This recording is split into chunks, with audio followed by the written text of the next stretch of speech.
디모데전서 강의 12번째 이제 마지막 강의 시간이 되겠습니다. 기약이 이르면이라고 하는 제목인데요. 6장 13절에서 21절까지의 말씀입니다.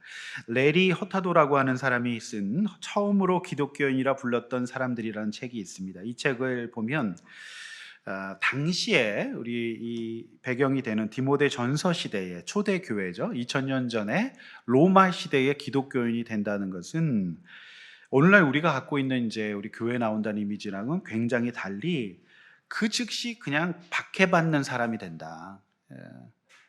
굉장히 사회적 경제적으로 박해받는 사람이 되는 그런 의미. 그러니까 교회 나와서 덕볼 것은 하나도 없는 그런 상황이었다라고 말하고 있습니다. 그럼에도 불구하고 왜 교회가 그 당시에 형성이 되고 지금까지 기독교가 이어질 수 있었는가? 이제 몇 가지 얘기를 하고 있습니다. 이 책에 보면 그 당시에 민족과 문화가 신성한 권위를 가지고 있었어요. 우리가 이 디모데전서의 배경이었던 그리스 로마 신화와 철학, 그다음에 율법 막 이런 것들이 굉장히 권위를 갖고 있었습니다. 이 시대에 교회에서는 오직 하나님만 참된 분이시며 한 분이고 모든 사람들 그분을 믿어야 된다고 하는 유일신 신앙을 이제 가르쳤고요. 그러면서 어떤 문화나 이제 문화적 배경을 지녔든지 어떤 민족이었든지 그들은 이제 하나의 공동체를 이루었어요. 그래서 굉장히 이제 세상에서 보지 못하는 이제 사회적 신분과 배경을 뛰어넘는 그런 아름다운 연합을 이제 이루게 됩니다. 특별히 그렇게 공동체를 위해서 그들이 뭐 했는가?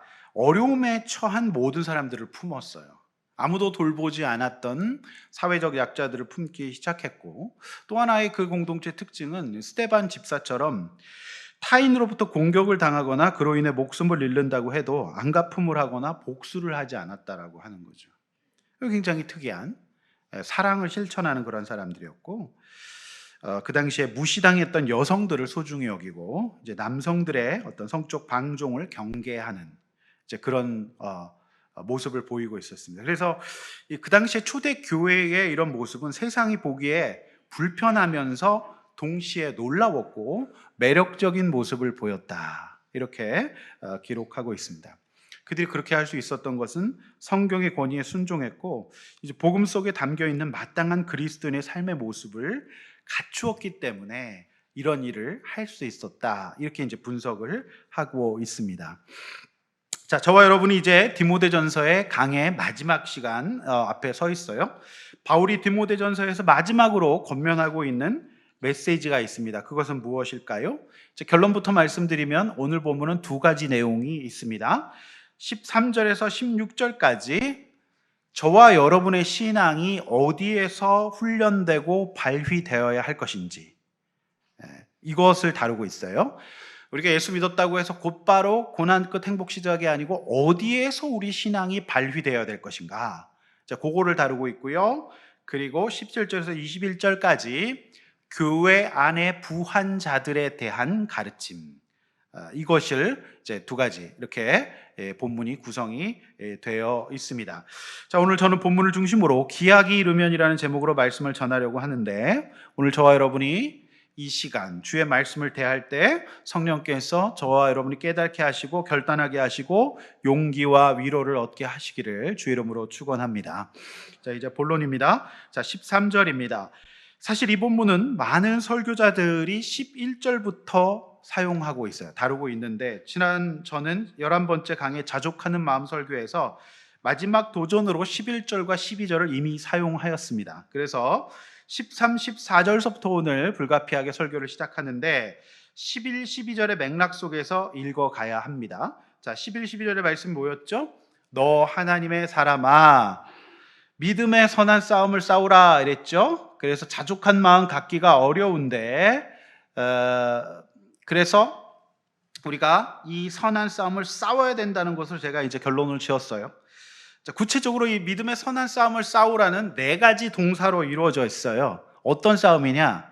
피하라, 따르라, 싸우라, 취하라. 이렇게 네 가지 동사가 믿음의 싸움을 싸우는 것에 이제 본질이 되겠습니다. 그러니까 믿음의 싸움을 싸우는데 있어서 제일 먼저 해야 될 것은 무엇인가? 그것은 일단 피하는 거예요. 잘 피하는 거.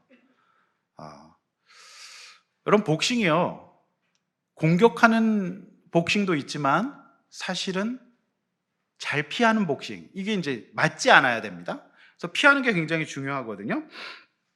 대표적인 예가 이제 창세기 39장에 나오는 이제 요셉의 이야기예요. 주인 보디발의 아내가 날마다 유혹합니다. 창세기 39장 10절에서 12절 함께 한번 읽어볼까요? 앞에 보시면서 시작. 여인이 날마다 요셉에게 청하였으나 요셉이 듣지 아니하여 동침하지 아니할 뿐더러 함께 있지도 아니하니라. 그러할 때 요셉이 그의 일을 하러 그 집에 들어갔더니 그 집 사람들은 하나도 거기에 없었더라. 그 여인이 그의 옷을 잡고 이르되 나와 동침하자. 그러나 요셉이 자기의 옷을 그 여인의 손에 버려두고 밖으로 나가매.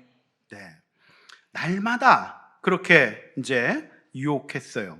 자, 이 요셉 이야기는 이제 믿음의 선한 싸움의 네 가지 동사를 다 담고 있습니다. 일단 요셉은 잘 피해요. 그리고 하나님의 자녀로서 합당한 삶을 따르고 때로는 싸워요.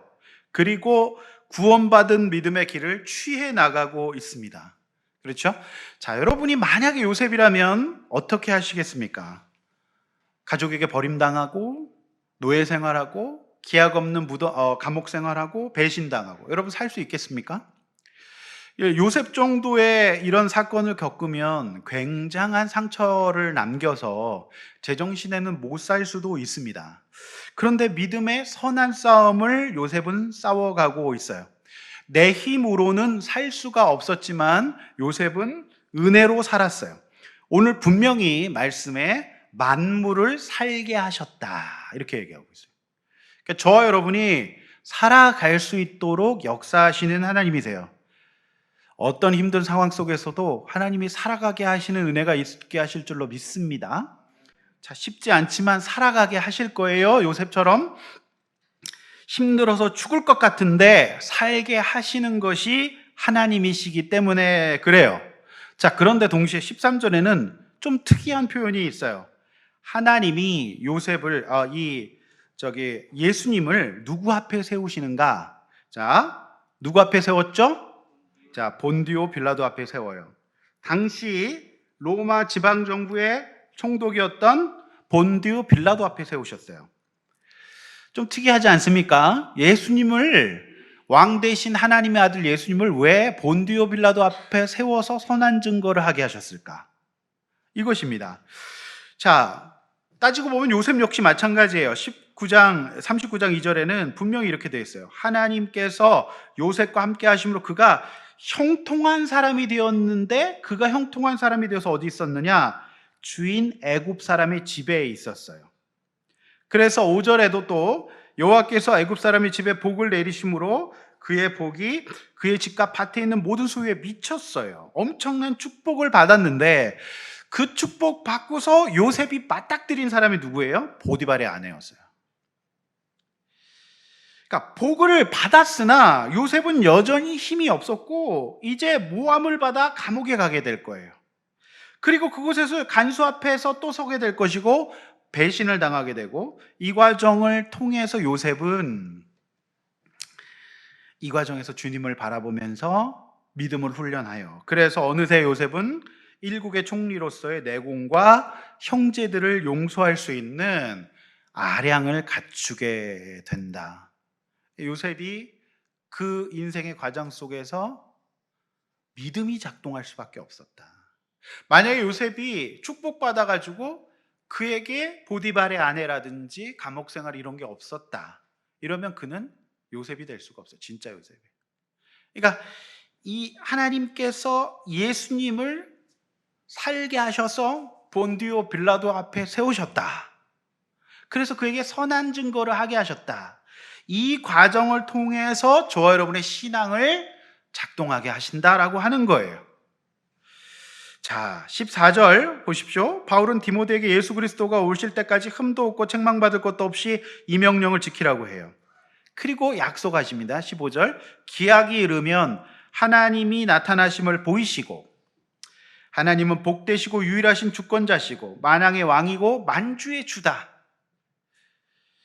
그분을 바라보는 시간을 가지라 이렇게 말하고 있어요. 왜냐하면 16절처럼 그에게만 죽지 아니함이 있고 가까이 하지 못할 빛에 거하시고 존귀와 영원한 권능이 있기 때문이에요. 우리가 이걸 믿지만 우리는 당장 본디오 빌라도 앞에 서야 돼요. 이것이 하나님이 우리를 훈련시키시는 방법이에요. 2000년 전 초대 교인들이 기독교인이 된다고 해서 얻을 수 있는 것은 없었다. 핍박 그 자체예요. 마치 북한에서 예수 믿는 것과 똑같습니다. 굉장한 핍박을 의미하는 것이었음에도 불구하고 그들은 로마 황제가 아무리 찬란해 보여도, 그리고 그리스 로마 철학과 문화가 아무리 고상해 보여도 그 속에서 예수 그리스도가 만왕의 왕 만주의 주라는 것을 믿었던 것입니다. 여러분, 저와 여러분도 그렇게 되기를 원합니다. 이 세상에 얼마나 화려한 게 많아요? 얼마나 이 세상에 멋져 보이는 게 많습니까? 그럼에도 불구하고 이 중요한 주일날, 이렇게 좋은 날, 정말 놀러 가기 너무 좋은 날이잖아요. 이런 날 우리는 주님 앞에 예배를 드리는 것이죠. 왜냐하면 그 무엇보다도 우리 주님이 만왕의 왕 만주의 주라는 것을 믿기 때문이에요. 기독교는 처음부터 권력가의 모습으로, 굉장히 힘 있는, 권능 있는 모습으로 이 땅에서 시작되지 않았어요. 예수님이 보잘것없는 지방 총독 빌라도 앞에 서서 소명을 해야 됐던 것처럼 우리 기독교는 그렇게 시작이 되었습니다. 예수님은요, 빌라도를 죽이거나 처단하지 않으셨어요. 오히려 자신이 십자가를 지셨어요. 이것이 우리 기독교의 본질입니다. 사랑하는 성도 여러분, 우리는 예수 믿으면 곧장 불행 끝 행복 시작이 되기를 원해요. 내가 하나님의 뜻과 계획 안에 들어가기보다 그분이 내 뜻과 계획을 이루어주기를 바라게 됩니다. 여러분, 이렇게 되면 신앙이 작동하지 않아요. 다른 나라거든요. 예수님은 본디오 빌라도 앞에서 선한 증거를 하시고 그 안에 십자가를 지는 방식으로 신앙을 작동시키셨어요. 초대 교인들도 그랬습니다. 그런데 우리는 어때요? 내 뜻과 계획이 우선되고 이것을 하나님이 인도해 주시기를 소원하는 거죠. 만왕의 왕 만주의 주가 아닙니다. 이렇게 되면 신앙이 작동하지 않아요. 그런데 초대교회 그리스도인들은 마땅히 그런 줄 알고 믿었던 것 같아요. 그런데 이제 그들도 인간인지라 교회 안에서 초대교회 그리스도인들 가운데에서 변하는 그리스도인들도 생겼어요. 우리가 다루었던 디모데전서 6장 3절 10절의 말씀처럼 이들이 어느새 이제 구원받고 나니까 자족하는 마음 갖지 못하고 부하려는 마음을 가지고 돈을 사랑하는 그리스도인들이 생겨났다라고 하는 것이죠. 그러면 신앙이 자라지 않아요. 빌라도를 치워달라는 기도보다 빌라도 앞에서 선한 증언을 할 수 있도록 우리가 기도해야 됩니다. 지금의 구조 속에서 주님의 기약을 믿으며 선한 싸움 4가지를 요셉처럼 싸워 나가야 돼요. 그래야 신앙이 성장합니다. 신앙이라는 것이 특징이 절대로 편안하고 좋은 환경, 부유한 환경에서 신앙이 성장하지 않기 때문이에요. 바울이 그랬고 요셉의 신앙이 그랬어요.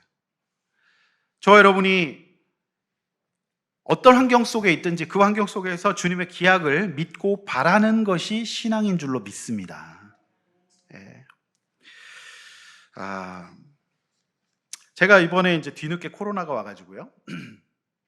격리 기간 동안에 제가 방에 갇혀서 뭐 하겠습니까? 목사가 책 읽죠. 이제 5권의 책을 읽는 은혜를 누렸습니다. 읽은 중에 제가 정말 이제 임직 시대도 얘기했지만 제일 인상적이었던 책은 안현필 선생의 이순신의 바다라고 하는 책이었어요. 굉장히 두꺼운 이순신의 생애와 특별히 임진왜란과 정유재란을 다룬 두꺼운 책이었습니다. 잡고서 놓지 못하고 계속 때로는 눈물과 한탄과 이런 것들을 보면서 그의 마음을 제가 공감하면서 읽을 수밖에 없는 책이었어요. 제가 볼 때 그분은 그 당시에 자족하는 삶을 살았던 사람인 것 같아요. 그러니까 조선 사회가 얼마나 타락했냐면 당시 그 사대부들이 결탁을 하고 관직을 다 연결이 돼서 온갖 부정과 비리와 청탁을 많이 해요. 근데 이순신은 처음부터 그거를 거절해 버려요. 그러니까 이분이 그 계속 내부의 적들의 시달림을 받았는데 그 씨앗이 바로 이제 여기서부터 생겼어요. 이분은 청탁을 안 받는 거예요. 다 좋은 게 좋은 거라고 해주는데 그 사회에서 그걸 받지 않아요. 이분은 이제 출세에 눈이 멀지 않고 늘 백성과 나라를 생각했던 분인 것 같아요. 근데 이제 이분의 인생에서 참 마음 아팠던 거는 그 바깥의 상황보다 이분을 계속 괴롭혔던 그 원균과 같은 내부의 적들이었습니다. 무엇보다도 이순신을 괴롭혔던 것은 당시의 군주였던 선조였어요. 정말 나라를 위해서 충성하고 헌신을 해도 선조는 그 이순신을 오히려 경계하고 이순신에게 열등감을 느낍니다. 그래서 이순신을 모함하는 사람들을 등용하고 이순신을 나중에는 이제 왕의 명령을 거절한 죄목으로 한양으로 압송해서 고문합니다. 얼마나 심한 고문을 당했든지 일어날 수 없을 정도의 심한 고문을 당하고 이제 그를 사병으로 이제 강등시켜 버리죠. 이순신은 외적과 싸웠지만 그는 실은 평생 동안 자신과 선한 싸움을 했던 사람이에요. 아무도 알아주지 않고 세상은 거꾸로 돌아가는 것 같았지만 이순신은 그에게 있어서 만왕의 왕 만주해 주는 백성이었어요. 그래서 백성을 섬겼고 후세는 그를 평가하고 기약이 이르러 존귀와 권능을 얻게 되는 것이죠. 저는 이제 이분의 인생을 보면서 오늘날 성웅이라고 하는 이순신이 어떻게 탄생할 수 있었느냐? 그것은 이순신이 선조와 원균과 같은 사람의 훈련을 받아냈기 때문이라고 저는 봅니다. 이분들이 없었다면 이순신 사실은 탄생할 수 없었어요. 계속 이분들이 헛발질을 해줘서 그럼에도 불구하고 예수님이 본디오 빌라도 앞에서 증언했던 것처럼 이순신은 왕에 대항할 수 없거든요. 그래서 사실 이제 이 왜군 수군들이 이순신 때문에 이제 남해안을 건널 수 없다는 것을 알게 되자 이 사람들 전략을 바꿔서 부산 쪽, 그러니까 남해안 동쪽에다가 외성을 쌓고 나오지 않아요. 근데 이제 선조는 계속 공격하라 그러거든요. 근데 이순신은 그렇게 공격하면 나의 부하들이 죽을 것을 알았어요. 그러니까 수군으로서 나올 때까지 기다려야 된다라고 생각했던 거죠. 근데 그 명령을 거절했다고 해서 압송해 버리는 거죠. 그리고 그를 괴롭혔던 무능했고 맨날 도망만 다녔던 원균을 사령관으로 임명해서 이제 칠천량에서 대패해 버리고 그래서 이제 12척의 백밖에 안 남게 됩니다. 그러니까 그제 돼서 또 왕은 너밖에 없으니 네가 또 나가줘라. 이미 고문당하고 몸은 망가졌는데 여러분 그때 여러분이 이순신이라면 어떻게 하겠습니까? 이놈의 나라 이민을 가버리든지 내가 다시는 저 왕을 위해서 싸우지 않으리라 할 만하잖아요. 그런데 거기서 싸우기를 작정해요. 근데 더 기가 막힌 거는 이제 그 선조 임금이 12척밖에 없으니까 그 병력을 데리고 육군과 합류하라는 황당한 명령을 내립니다. 그래서 그것도 아니라고 해서 그때 선조는 또 괘씸해 합니다. 얘가 또 말을 안 듣는구나. 결국 이제 그 12척의 배로 명량에서 이제 승리를 하게 되는 내용이 아니겠습니까? 저는 이순신이 탄생할 수 있었던 것에 있어서는 그가 그 시대에 본디오 빌라도 같은 사람 앞에서 끊임없이 백성을 생각하며 선한 증거를 하는 그 삶을 살았기 때문에 후세 역사가들이 그를 평가하게 되었다라고 저는 이제 보게 됩니다. 이순신의 바다 한 번쯤 읽어보시기를 권해드립니다. 혹시 읽으신 분이 계십니까? 네, 읽어보시기를 제가 추천드립니다. 자, 기독교가 가장 지질하지 않았던 시대가 있어요. 그 시대가 어떤 시대인지 아십니까? 중세예요. 그때 기독교는 돈과 권력과 모든 것을 거머쥐고 있었어요. 더 이상 예수 믿는 사람들, 저와 같은 성직자들이 본디오 빌라도 앞에 선한 증거를 하고 눈치를 볼 필요가 없었어요. 모든 권능을 갖고 있었어요, 교회가. 그래서 그 당시에 그 돈을 걷어 세금을 걷어서 유럽의 모든 도시에는 으리으리한 지금의 관광지가 된 건물들이 세워집니다. 그런데 기독교는 그 중세시대, 초대교회와 다른 중세시대 기독교는 가장 타락합니다. 그때 이후로 기독교는 쇠락의 길을 걷게 되고 종교 개혁을 맞이하게 되어 오늘 우리의 신앙의 선조인 개신교가 탄생하게 됩니다. 자, 여러분 고개 들어 절 보세요. 여러분 본디오 빌라도 만나는 거 지겨우시잖아요. 지긋지긋하시잖아요. 이놈은 언제 돌아가시나? 그런데 여러분,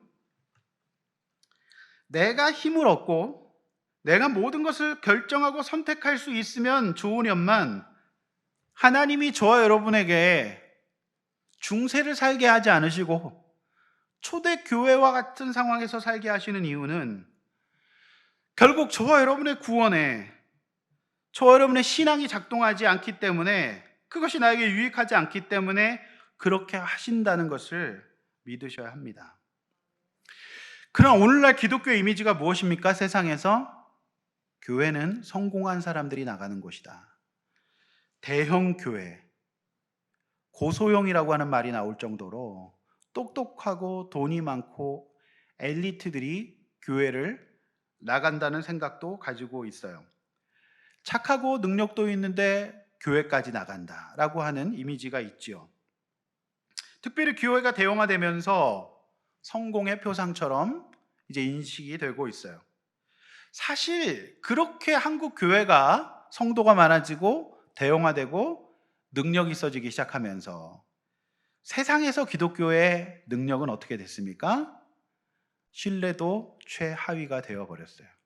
로마 카톨릭 절보다 기독교에 대한 신뢰가 더 떨어져 버렸어요.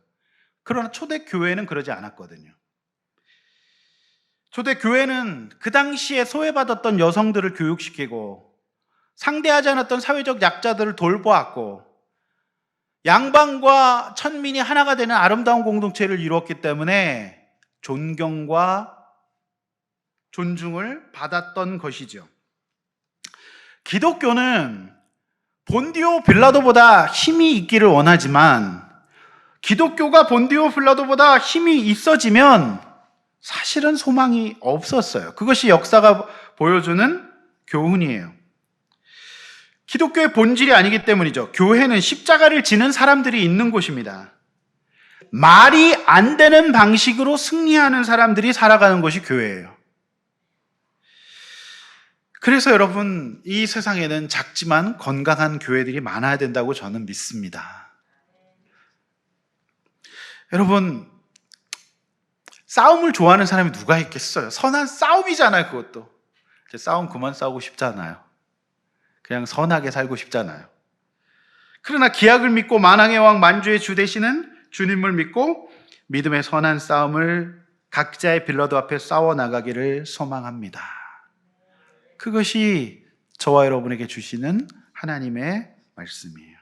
디모데전서 6장 11절 12절 한번 같이 앞에 보면서 더 한번 읽어보겠습니다. 시작. 오직 너 하나님의 사람아, 이것들을 피하고 의와 경건과 믿음과 사랑과 인내와 온유를 따르며 믿음의 선한 싸움을 싸우라. 영생을 취하라. 이를 위하여 내가 부르심을 받았고 많은 증인 앞에서 선한 증언을 하였도다. 아멘. 따라서 해봅시다. 기약이 이르면 승리할 것입니다. 그때까지 나에게 본디오 빌라도를 허락해 주신 하나님의 은혜를 믿고 그 속에서 선한 싸움을 싸웁시다. 피하고 싸우고 때로는 취하고 이렇게 그 기약을 믿고 싸워 갑시다. 그것이 저와 여러분에게 유익하기 때문에 하나님께서 그렇게 붙여주셨는 줄로 믿습니다. 그것을 믿는 사람들이 되어야 해요. 우리 예수 그리스도가 본디오 빌라도 앞에 선한 증거를 하셨듯이. 자, 이제 또 두 번째 주제죠. 본문 17절이에요. 자, 디모데가 목회했던 에베소라고 하는 도시는 굉장히 큰 도시였어요. 상업 도시였기 때문에 당연히 에베소 교회에도 다수의 부유한 성도들이 있었습니다. 꽤 재력이 있는 사람들이 교회 그리스도인이 되었던 것 같아요. 에베소가 큰 도시니까 자연스러운 일이겠죠? 자, 그래서 바울은 그리스도인 부자에게 하나의 권면을 함으로써 디모데의 전설을 마무리하고 있는데, 우리가 부에 대해서 가져야 될 시각을 얘기해 주고 있습니다. 자, 가난한 것이 죄가 아닙니다. 또 부한 것도 죄가 아닙니다. 물질은 중립적인데 그것을 바라보고 관리하는 태도가 중요하다는 것이 이제 본문의 요점이 되겠습니다. 자, 혹시 여러분 부자이십니까? 네. 우리 교회는 뭐 이렇게 이 말씀에 적용될 분들이 많지는 않아서 다행입니다. 그런데 진짜 감당할 수 없는 부를 가지고 계시는 그리스도인들도 계십니다. 근데 자, 그런 분들에 대한 말씀이에요. 자, 나도 이런 거 좀 적용 좀 해봤으면 좋겠다. 이런 이제 소원을 가질 수 있기를 바랍니다. 네.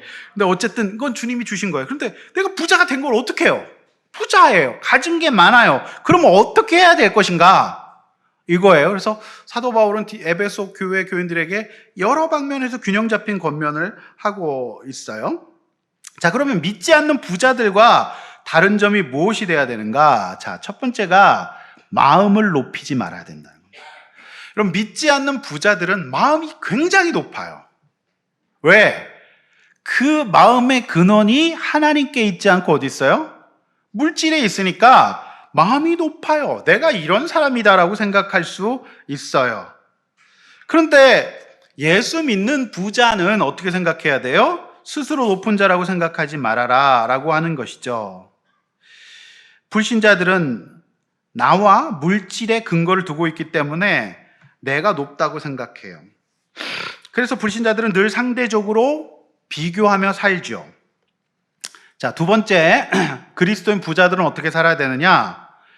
재물의 본질이 정함이 없다는 것을 인식하셔야 돼요. 여러분, 재물은 그냥 남아있지 않습니다. 환율과 이자와 이런 것들이 계속 변하기 때문에 계속 움직여요. 가만히 있지 않는다라고 하는 거예요. 자, 최근 국산 가상화폐 루나테라의 폭락 사태가 세계 가상화폐 시장을 흔들고 있다고 하죠. 애플 등에서 일했던 20대 엔지니어 출신의 젊은 권도영 씨가 개발했다고 해서 이것을 김치코인이라고 부른다고 합니다. 저는 뭐 이게 뭔지도 사실 잘 몰라요. 사본 적도 없고 뭐 해본 적도 없는데 어쨌든 김치코인이라 그래요. 한국 사람이 개발했다고. 근데 이제 테라라고 하는 이 코인은 1달러를 유지하도록 설계된 스테이블 코인인데 일반 가상화폐보다 가치가 안정적인 것이라는 장점을 내세워 급성장했지만 결과가 어떻게 해요? 반대였어요. 그래서 자그마치 약 51조 7천억 원 규모의 코인이 폭락하여 사실상 휴지 조각이 되었다라고 하는 거예요. 그러니까 진짜 정함이 없는 재물이라는 것이 무엇인지를 잘 보여주는 그런 사건이었던 것 같아요. 그래서 이 부에 재물에 소망을 두고 있는 사람들은 등락에 따라서 늘 마음이 왔다 갔다 할 수밖에 없다. 이제 이런 것들을 이제 보여주고 있는 거죠. 제가 지난번 설교에서도 인용했듯이 목사이자 미래학자인 제 동료 최은식 박사의 부의 사명이라는 책에 한 구절 더 인용해 드립니다. 내 손에 있는 소유가 적든 많든 하나님의 섭리임을 인정할 때 자족할 수 있다고 그랬어요. 많든 적든 하나님이 나에게 가장 합당하게 지금 인도하고 계신다 하면 좀 적어도 자족할 수 있고 많아도 불안해하지 않을 수 있거든요. 근데 이제 언제나 하나님의 뜻인 나누는 삶을 실천하면서 살면 심령은 더 가난해지고 은혜는 풍요로워진다. 이것이 말하는 부의 진리다라고 하는 말이 이 책에 들어 있었습니다. 그래서 17절은 오직 우리에게 모든 것을 후히 주사 누리게 하신 하나님께 소망을 두라. 이렇게 권면하고 있죠. 자, 하나님의 섭리를 믿는 그리스도인은 가난하건 부하건 하나님이 여러분의 인생을 주권적으로 섭리하고 계신다는 것을 믿습니까? 자, 믿고 계신다면 자족해요. 지금 좀 없어도. 그리고 동시에 마음을 높이지 말고 가난할 때나 또는 부할 때나 정함이 없는 재물에 소망 두지 않습니다. 특별히 오늘 가난함 가운데 계신 성도님들이 위로받으시기를 축원합니다. 내가 왜 이렇게 불안한가? 내가 왜 이렇게 힘든가? 여러분, 하나님께서 여러분의 인생을 섭리하고 계세요. 그래서 주님께 소망을 두시기를 바랍니다. 그렇게 될 때 주님께서 내가 과연 누구를 믿고 있는 것인가를 훈련하시는 그 뜻을 알게 될 거예요. 따라서 부한 사람들은 상대적으로 가진 게 많기 때문에 선한 일을 많이 할 수 있습니다. 이 돈의 능력을 가지고, 가진 부를 가지고 가난한 사람들과 아프고 병든 사람들, 도움이 필요한 사람들을 돕는 선한 일을 할 수가 있지요. 그렇지 않습니까? 없는 사람들보다 훨씬 더 선한 일을 할 수 있는 기회가 많은 것이죠. 즉, 돈을 어떻게 쓸 것인가? 자, 이 문제를 우리가 묵상하는 것이 불신자와 큰 차이점이에요. 그리스도인은 이처럼 선한 일에 사용할 줄 알아야 됩니다. 그러나 불신자들은 어때요? 물질 자체가 소망이기 때문에 어떻게 써야 될 것인가에 대해 생각하지 않아요. 너그럽지 않습니다.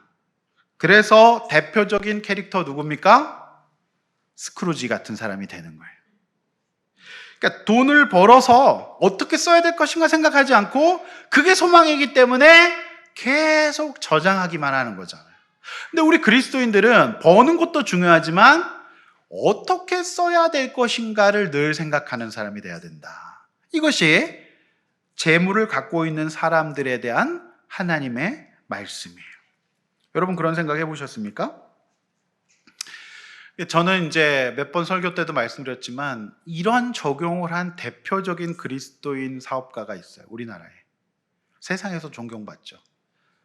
저는 유한양행의 유일한 박사라고 생각해요. 여러분 이분은 진짜 돈을 많이 벌었거든요. 약품 사업으로. 근데 이분이 독립운동하고요. 돈을 진짜 많이 벌었어요. 그런데 이분이 그 돈을 벌어서 사회에 환원하고 1930년대에 사원들에게 주식을 나눠주는 거죠.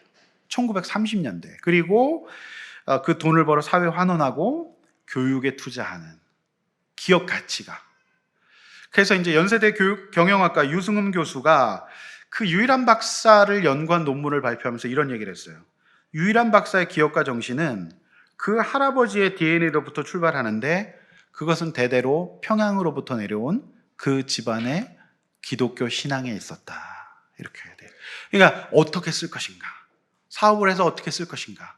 무엇 때문에 사업을 하는가? 계속 이런 가치를 이제 훈련시켜 주었다라고 하는 것이죠. 자, 본문 19절이에요. 이런 부자가 되는 것이 장래 자기를 위하여 좋은 터를 쌓아 참된 생명을 취하는 것이다. 자, 고개 들어 절 보십시오. 돈을 진짜 잘 쓰죠. 사는 맛이 납니다. 진짜 참된 생명을 취하는 거예요.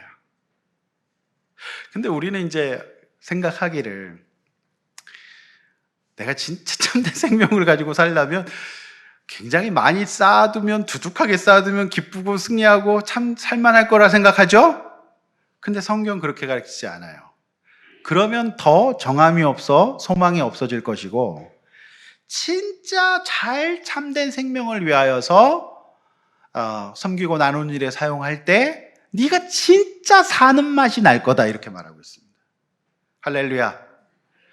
이렇게 아멘을 안 하시는 거는 절대 내가 쌓아두겠다 이런 내용인데 여러분, 저희 삼촌 김갑식 씨가 있습니다. 굉장한 부자예요. 그런데 오늘 이 말씀에 가르치는 그대로 인색하기 이를 데 없습니다. 정말 많은데도 살아있는 표정이 그 표정에서 보이지 않아요. 왜냐하면 많은 재산이 등락을 계속 반복하고 있으니까 정함이 없는 거예요, 늘. 정함이 없어요. 많아서 정함이 없는 것 같아요, 제가 볼 때는. 그러니까 진짜로 이 선한 일, 여기 성경 말씀 그대로, 그죠? 선을 행하고 선한 사업을 하는 것에서 누릴 수 있는, 인간이 누릴 수 있는 어떤 살아있는 것 같다. 내가 잘 살았구나. 내가 정말 이게 진짜로 인간이 사는 길이구나라고 하는 기쁨을 누려보지 못하는 사람들이 너무너무 많아요. 많은 것을 쌓아두고 인색한 사람이 될 것이 아니라 선을 행하고 선한 사업에 힘쓰며 나눠주기를 좋아하며 너그러운 사람이 되면 오히려 하나님이 장래에 더 좋은 터를 쌓아 참된 생명을 취하는 사람이 될 것이다. 네 인생이 사는 것 같을 거다. 진짜 기쁠 거다. 살아있는 맛을 누리게 될 거다. 이렇게 인생의 참맛을 누리게 될 것이라고 오늘 성경은 약속하고 있는 것입니다. 할렐루야. 우리 청년부 권유민 군이 돈을 벌었습니다. 꽤 많은 돈을 벌었어요. 네. 통장이 지금 두둑해요. 근데 제가 이제 우리 유민이를 양육하면서 느낀 거는 우리 유민이가 어떻게 써야 될 것인가를 한 번도 고민해 보지 않은 것 같아요. 유민이는 늘 영적으로 정서적으로 배고팠고 나는 덜 받았다고 생각하는 마음이 있었겠죠. 그래서 더 누리고 벌 수 있을 때, 저장할 수 있을 때 많이 저장해야 된다고 생각했겠죠. 그런데 우리 유민이는 그리스도인이 되었고 하나님의 사랑과 공동체의 사랑을 받는 사람이 되었어요. 그리스도인 부자가 되었습니다. 뭐 상대적으로 부자지, 제가 볼 땐 얘는 지금 부자예요. 얘의 입장에서는 부자예요. 저도 뭐 월급 모아서 1,000만 원이 넘는 돈을 모았으니까요. 꼭 액수를 얘기해야 여러분 공감을 하시더라고요. 뭐 어디 쓸 데도 없으니까 잘 모아가지고 뭐 이렇게 돈을 모았어요.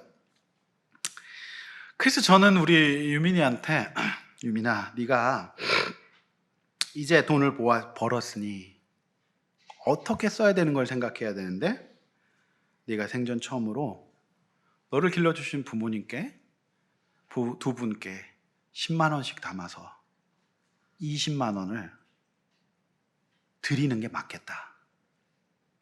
제가 그렇게 권면했습니다. 제 얘기를 듣고 유민이는 또 깊은 침묵 가운데로 들어갔습니다.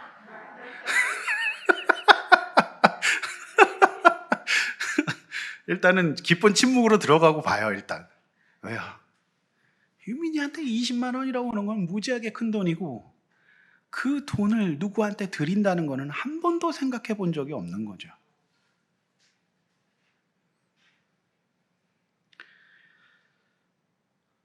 그러나 또 제가 한번 적용시키면 또 계속 적용을 시키기 때문에 결국에 얘기하고 또 얘기해서 3개월에 걸쳐서 드디어 지난주에 20만 원에 돈을 10만 원씩 담아 부모님께 드리는 생애 최초로 누구에게 드려보는 적용을 한 거예요. 네. 뭐 박수 칠 일은 아닌 것 같은데? 너무 박수 받을 일이냐? 뭐 그런 건 아닌 것 같은데. 그러니까 이제 유민이 마음속에 누구에게 드린다라고 하는 그 마음이 없었잖아요. 왜? 나는 못 받았다고 생각했으니까요. 그런데 마땅하죠. 유민이를 길러주신 부모님께 드림이 마땅하죠. 물론 그 속에서 유민이가 그 저항이 일어나는 것은 그 속에서 본인도 눈치를 봤었겠고 마음이 어려운 게 있었으니까 그렇겠죠. 그래도 우리 유민이는 그리스도인에서 하나님의 자녀가 되었으니 이제 그 물질을 그렇게 드리는 게 맞습니다. 특별히 불신 아버지에게 드리는 게 맞아요. 그 일을, 그 선한 일을 통해서 아버지는 유민이 속에 무언가 영적인 화학적 변화가 생기고 있다는 것을 느끼게 될 것입니다. 그게 변화예요. 이제 우리 유민이는 받는 자가 아니라 드리는 자로서의 첫 발을 띄게 된 거예요. 여러분, 돈이 많은 사람만 선한 일을 하는 게 아닙니다. 가난한 중에도 부한 중에도 우리의 물질의 주권을 주님께 인정하면서 하나님 앞에 선한 일에 사용할 줄 알아야 돼요. 이것이 저와 여러분의 신앙이 되어야 할 줄로 믿습니다. 제가 우리 윤민이가 그렇게 20만 원을 드리는 것을 보면서 제 개인에게도 질문을 해봤어요. 너는 뭘 쓰고 있니? 제가 어제 이 설교를 준비하고 있는 중간에도 하나님, 저는 목사니까 돈도 없고 그러니까 드릴 것도 없잖아요. 근데 마침 또 이제 우리 선교사님이 어저께 남아공에 계시는 우리 안 선교사님이 진짜 치안이 불안한 데서 고생 많이 하시고 계시거든요. 하면 강도당에서 다 털려나가세요. 근데 남아공에서 선교대회를 하시는데 재정이 부족하다고 저에게 30만 원의 후원 요청을 해오셨어요. 어젯밤에. 근데 유민이는 20만 원 드렸는데 30만 원이잖아요. 근데 이제 우리 교회 선교 재정이 넉넉하지 않습니다. 그래서 제 마음속에 그건 네가 감당해라는 마음이 들었어요. 사실은 이제 제 용돈 계좌에 딱 50만 원이 있었습니다. 남자가 50만 원은 있어야지. 뭐 밥도 사고 뭐 하려면 돈이 있어야 되잖아. 선물 보내고 하면 최소 50은 있어야 되지 않나요? 너무 많은가요? 그런데 거기서 30을 빼서 선교사님에게 보낸다는 거는 쉬운 일은 아니었어요. 그건 제 용돈이거든요. 그런데 드리는 게 맞다. 여러분, 그래서 제가 30만 원을 송금했습니다. 그러고 나서 어젯밤부터 제가 오늘 사실은 굉장히 기분이 좋아요. 그리고 하나님이, 사실 저는 오늘 설교 잘 못해도 상관없어요. 나는 하나님께 그래도 30만 원에 하나님께 드렸기 때문에 나는 오늘 성공했다고 믿습니다. 주권을 인정하기가 어려워요. 이게 내 거라고 내 용돈이라고 생각하니까요.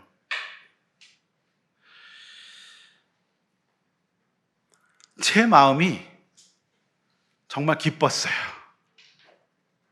그리고 선교사님이 감사를 표현해 오고, 또 제가 쓴 책에 자기 얘기가 나와 있는 거 읽었다고 하면서 감사하다고 또 얘기하고, 거기서 또 언제 또 제 책을 또 읽으셨나 봐. 그러면서 제가 사는 것 같더라고요. 바로 이 성경의 말씀이 그거구나.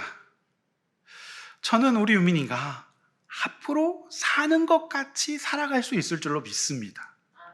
그것은 놀랍게 받는 것에서 시작되지 않고 드리는 것에서 시작해요. 그건 나누는 것에서 시작해요.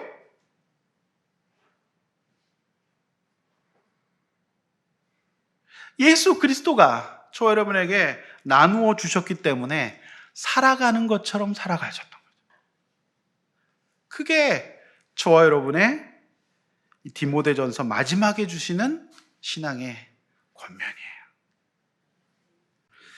사랑하는 성도 여러분, 이제 서신이 마무리되면서 망령되고 허탄한 말과 지식의 반론을 버리고 부탁한 것을 지키라고 다시 한번 1장에서 얘기했던 거 권면하고 있잖아요. 그런데 여러분, 우리는 세상에서 매스미디어를 통해서, 교육을 통해서, 이 세상의 흐름을 통해서 우리는 끊임없이 교육을 받아요. 이제 복음과 관련 없는 헛되고 망령된 걸 너무 많이 배워서 교회에 와서도 내가 듣고 내가 알고 있는 것들을 하나님이 도와주기를 원하는 거예요. 그러니까 내 인생에 본디오 빌라도가 있는 것은 너무 지긋지긋하고 힘든 거예요. 그런데 예수님은 본디오 빌라도 앞에서 선한 증거를 하셨어요. 요셉이 진짜 요셉이 된 거는 매일매일 같이 자자고 하는 그 아줌마의 유혹을 버리는 것에서 시작됐단 말이에요.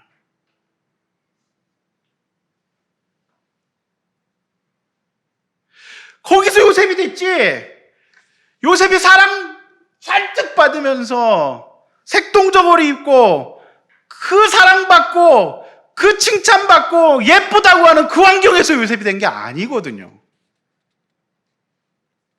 따라서 저와 여러분의 신앙생활은 초대 교회만큼은 아니더라도 이곳에서 이런 어떤 다툼이 일어나는 게 정상이에요. 세상은 이렇게 가요. 그러나 우리 주님은 세상을 향하여 네가 나누고 베푸고 섬기며 오히려 주거지라고 말하거든요. 그래야만 믿음이 작동한다고 얘기하고 있는 거예요. 저도 진짜 여러분의 본디오 빌라도가 제발 없어지기를 소원합니다.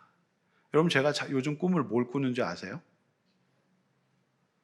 제가 자꾸 외국어를 하고 사람들이 못 알아듣는 꿈을 꿔요. 그 꿈은 뭘까요? 내 메시지와 내 가르침이 안 먹히고 있다는 무의식의 외침인 거죠. 나는 계속 뭘 얘기하는데 외국어를 하는데 사람들은 어리둥절해하고 있어요. 특별히 우리 왕청 목장을 하면서 그 증상이 많이 심해지고 있는 거예요.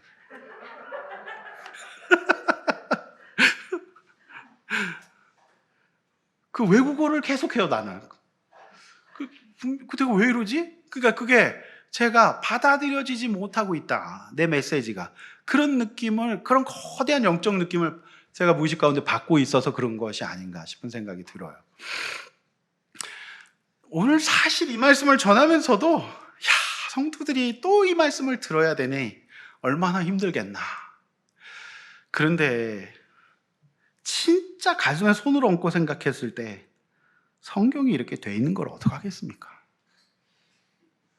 제가 없는 걸 가르칠 수는 없잖아요. 분명히 본디오 빌라도를 향하여 예수님이 선한 증거를 하도록 하나님이 하셨다고 얘기하시잖아요.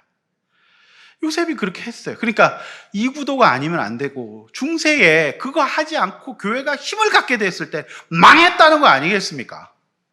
따라서 저와 여러분의 인생이 별로 힘이 없고 결정권이 없고 딱 부러지는 수가 없을 때 이걸 통해서 하나님은 저와 여러분을 진짜 그리스도인 만들려는 하나님의 계획인 줄로 믿습니다.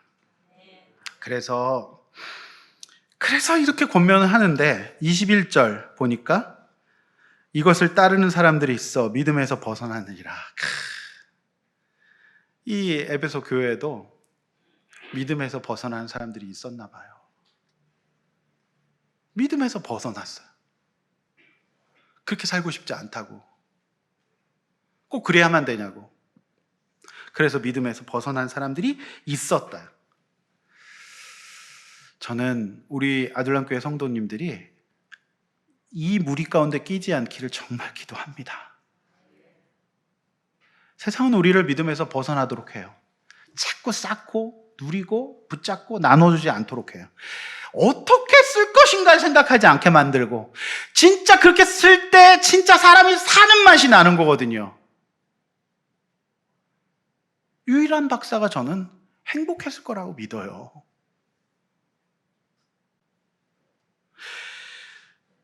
그런데 그렇게 믿음에서 벗어나는 사람들이 생겼다는 것을 보면서 저 여러분에게 주는 경고라고 생각합니다.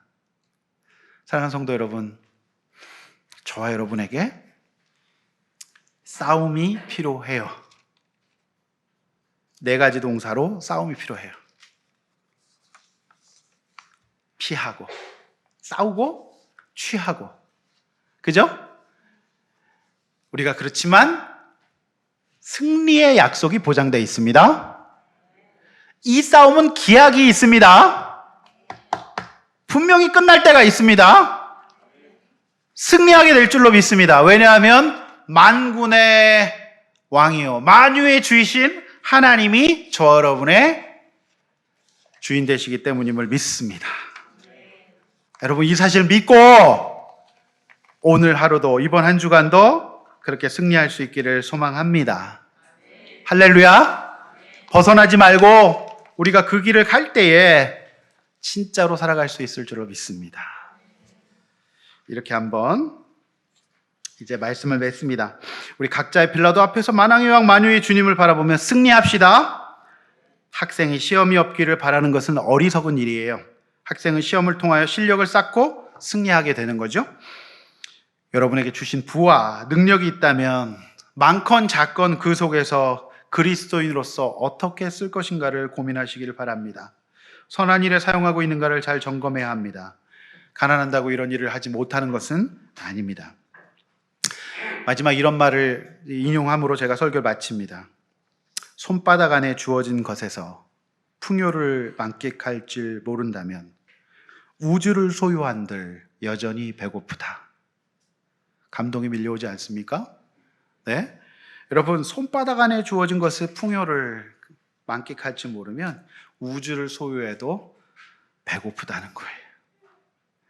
우리 주님 앞에서 우리 자족하고 주님의 주권과 섭리를 인정하면서 풍요로운 살아있는 삶을 살 수 있는 저와 여러분 되시기를 주의 이름으로 축원합니다.